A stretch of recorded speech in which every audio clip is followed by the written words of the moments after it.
Poštovane kolegice i kolege, poštovane predsjedništvo, izuzetno mi je drago da se ovdje mogu fino sa ovog lijepog mjesta vidjeti, ali to je već postala i fraza često puta na ovim skupovima, doista impozantnom broju.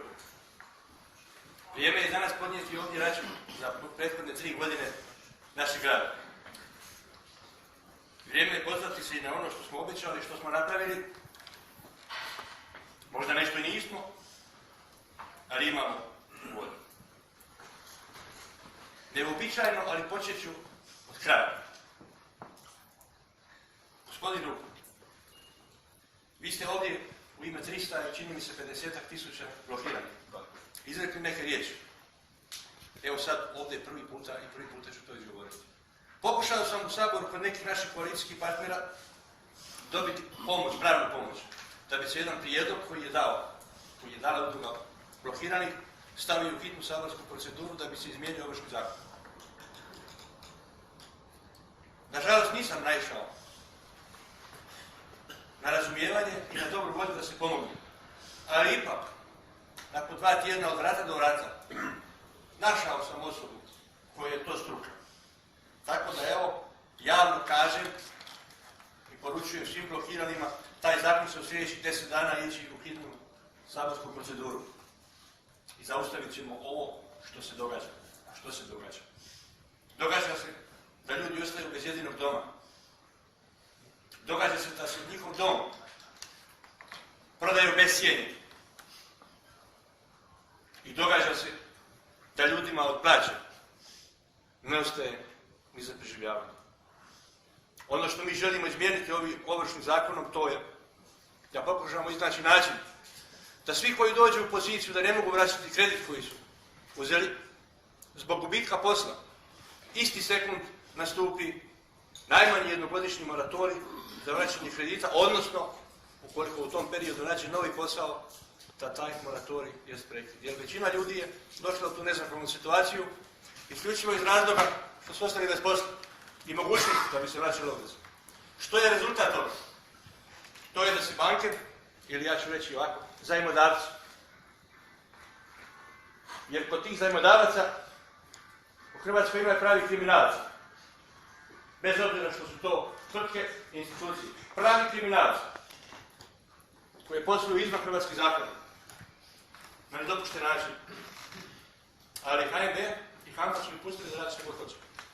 Naš drugi cilj je da se osoba kojoj je to jedini dom ne može deložirati. Nikakvim uvjetima. I treće, ako već dođe do ovrhe nekretnine nečega, da ta ovrha ne može biti u manjoj vrijednosti od one koja je procijenjena kao instrument osiguranja plaćanja. Mene osobno ne zanimaju nikakve fanfare i nešto, i jasno smo rekli koalicijskim partnerima. Ako Blok Umirovljenici zajedno neće raditi ono za što je došao u koaliciju, onda ili mi ne trebamo njima, ili oni ne trebaju nama. Svejedno što će biti.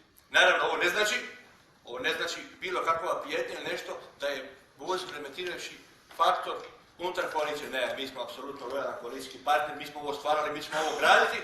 Mi samo možemo dati svoj doprinos da mijenjamo ljude s kojima ne možemo surađivati. Što se onda događa? Da mjesec, 2 dana lovimo vještice po Saboru. Ukidamo privilegije. I koji se odrekao? Niko od njih koji viču da će se ukinuti privilegije. Pa imamo ridikulozne prijedloge. Kako se neko dobrovoljno odrekao, zamislite, plaćenog stana u Zagrebu i nekih beneficija. Oni su se odrekli, najglasniji među njima koji se toga odrekao. I nema pravo na to. Znate li o komu ja pričam? A da bi uopće dobio izlist slobodnih stanova ili stanova u vlasništvu države, morao je potpisati jedan formular u kojem traži i hoće da mu se da stan. I da mu se plati režije. I da mu se plati odvojen život. Odvojen život samcu. Od koga? Od koga? Od koga se to neki odvojio?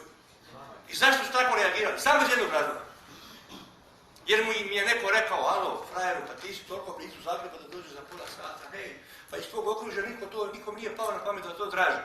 I da ga ne bi niko prozvao, on kaže, ja sam najpošteniji, ja sam se odrekao svih beneficija. Kako je to jadno? A onda s druge strane imamo medije, medijski prostor, koji takove osobe glorificiraju, stavljajući na neki pijedestal kao da su oni božanstva. A ja ću reći jasno i glasno, bleferi. Samo jeftini bleferi. A sad ću prvi puta reći ovdje vam. Svi znate da sam ja izlogiran. Tako? Znači sam ja napravio. Ja sam se prijavio u Zagrebu. Mjesto prebivalište u Zagrebu. Dakle, gdje živi moja obitelj. U Trogiru. I nikome ne pada na pamet doći ovdje. I to nije od jučer. Znate li koje sam ja beneficije? Beneficije. Zakonom, to je dozvoljeno što zastupnik ima. Dakle, svaki zastupnik koji je dalje od 50 km od Zagreba ima pravo na plaćen stan, režije, nekih 1500 kuna za odvojen život, to mi je najsmješnija cifra, i svaki puta dolazak od mjesta prebivališta do Zagreba, plaćen putni trošak, 2 kune po kilometru. Znači, Trogir Zagreb puta 2, svaki puta 1500 kuna. Sad računajte koliko bi ja mjesečno mogao uzeti i kasirati. Rekao sam neću. Tako ćemo nastaviti i dalje. Uz ono što sam propustio malo prije, ostavio sam to za kraj. Još jednom i sa ovog mjesta, kao novi stari predsjednik Bloka Umirovljenici zajedno, pozivam sve udruge i umirovljeničke stranke da nam se pridruže u zajedničkom naporu i putu ka boljitku onih za koje se predstavljamo. U to ime, hvala Sindikatu umirovljenika Hrvatske s kojima imamo odličnu suradnju i bit će još bolja. Hvala Matici umirovljenika suradnje s kojom smo počeli i to će se razvijati jako dobro. Ali isto tako pozivam i ove koji danas nisu bili ovdje, neka nam se priključe, zajedno smo jači, jer ukoliko nismo, to je samo u interesu onih koji s nama žele manipulirati. Parlamentarna smo stranka, ima mjesta za sve. Mjesta ima za sve. Mi u Bloku Umirovljenici zajedno nismo pokretni, doživljavamo vas kao naš dio, kolegu Tičarića koji je već među prvima se priključio, su malo kasnije, ali uz njih se vežu i jedan broj umirovljeničkih stranaka koji su iskazali želju za suradnju.